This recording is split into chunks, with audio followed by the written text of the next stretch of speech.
Bon, me voilà la petite sœur qui a été imprimée en grande partie par la grande.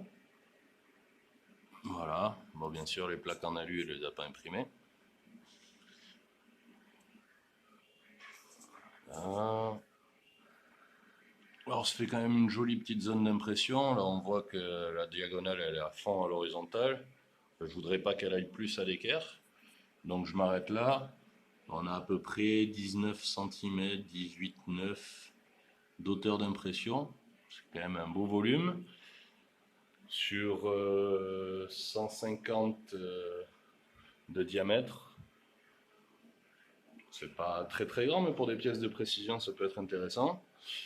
Je suis toujours sur le même principe, un Arduino, une rampe 5.4, Marlin à l'intérieur, repetier pour faire tourner la bécane. La même chose qu'ici, mais en plus petit. Voilà. Je suis en train d'imprimer les cosses pour des VGA, pour faire les branchements des 3 moteurs pas à pas de la petite sœur.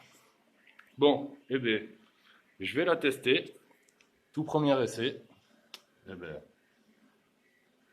on va voir ça. Oups.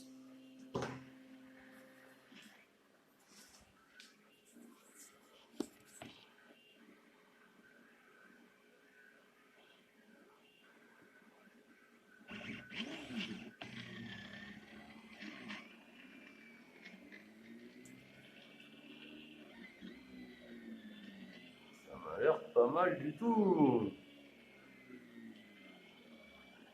C'est la toute première fois qu'elle tourne. Hein. Je l'ai fait bouger un peu les moteurs tout à l'heure, mais je la voyais pas calibrée aussi bien. Eh ben, ça a l'air d'être pas mal du tout. Il y a juste à descendre le Z. J'avais prévu de la marge histoire d'être tranquille, mais je vais commencer à l'approcher du verre de plus en plus. Parce qu'en fait, là, la résistance de température est même pas reliée. Hein. On voit que c'est ça. Voilà. D'ailleurs, pour feinter ça, si vous avez besoin, parce que Repetier ne voudra pas travailler si jamais dans Marlin il a une température minimum d'extrusion.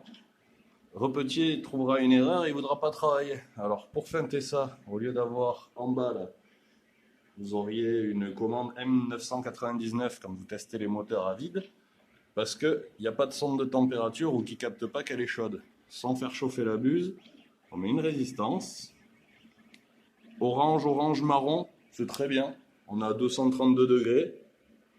Ensuite, c'est dans le trancheur. Il faut directement aller régler à 232 degrés comment ça s'appelle, l'impression. Et puis, normalement, ça peut démarrer. Sinon, des fois, elle restera bloquée en haut, l'imprimante. Elle fera le homing et puis elle ne bougera pas derrière. Parce qu'il y aura une commande M999 à envoyer. Donc voilà, pour pallier à ça, il y a ce genre de petite feinte. Il ne restera plus qu'à monter l'extrudeur, raccorder un petit peu tout ça, mettre une bobine, et puis je crois qu'elle va pouvoir imprimer d'ici peu. Hein. Voilà. Dès qu'elle imprime, elle est en vidéo.